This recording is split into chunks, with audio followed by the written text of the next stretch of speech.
The recycling programs that I do trust in Northwest Arkansas include Bella Vista AARP, City of Siloam Springs, and the Huntsville Drop-Off Center in Madison County. All three programs have as their common thread collection methods, transparency, and ownership. They keep their recyclables segregated during collection. That's just the way the end users like it. Now, end users, as you recall, are the companies that are making new products from our collected recyclables. When you buy a white cake mix, you don't want to take it home and find that it's filled with sprinkles of chili pepper.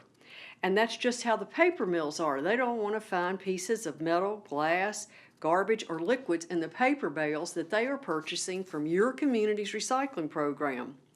When you toss glass, plastic, paper, and metals together in a single compartment truck, that's called single stream recycling, you make one big mess.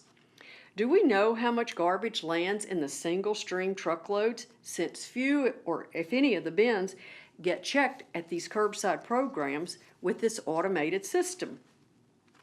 None of the above mentioned communities have allowed garbage haulers to take total control of their recycling programs. That's great, because to do so would be a conflict of interest. Recycling is supposed to be the lowest priority in a 3R program: reduce, reuse, then recycle. If a community invests in an extremely high-tech recycling facility, which it will take to sort out the mess of single stream, it must be continually financed. You cannot seriously promote reduction and reuse while you're continuously financing a high-maintenance facility like single stream. You have the same problem with an incinerator. Transparency is also the norm in these three communities: Bella Vista, Siloam Springs, and Huntsville Recycling. You can walk in unannounced at any time to see the trucks dumping and the recyclables getting baled. Unannounced is the key word here. Fort Smith got caught trashing their single stream recycling recently. And guess what they did? They hired another single stream company. And guess what? You're not allowed to go in unannounced to see what's being dumped from those single compartment trucks. Would an unannounced observation reveal dirty diapers, needles, food waste, even dead animals mixed in with the recyclables? On July 18th, the World Trade Organization released a memo from China. Starting in January 2018, the Chinese will no longer take certain paper and plastic grades from the United States. The Chinese are fed up with America's trashed recycling. With curb sort collection, the truck has segregated compartments for each recyclable, and the contamination rate is about 5%. Little Rock admitted that they had about 40% contamination with their single stream recycling. It would be interesting to note how much higher that contamination rate is if we could burst the bales open coming out of that facility and see what was on the inside. Collection methods matter.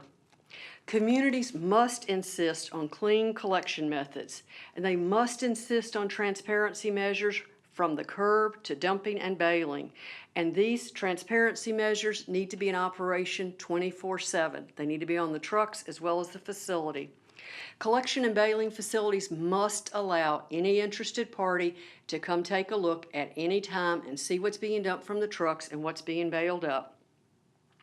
Accountability and transparency laws need to be passed in every community and at the state level, and they need to outline the punishment for fraud in recycling.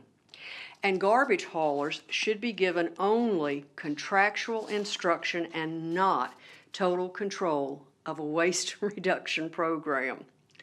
I don't want to pay for shoddy or sham recycling. Do you? Curb sort collection can be made more cost-effective and easier for all parties, employees and customers. There are several entrepreneurial opportunities in making your recycling program honest.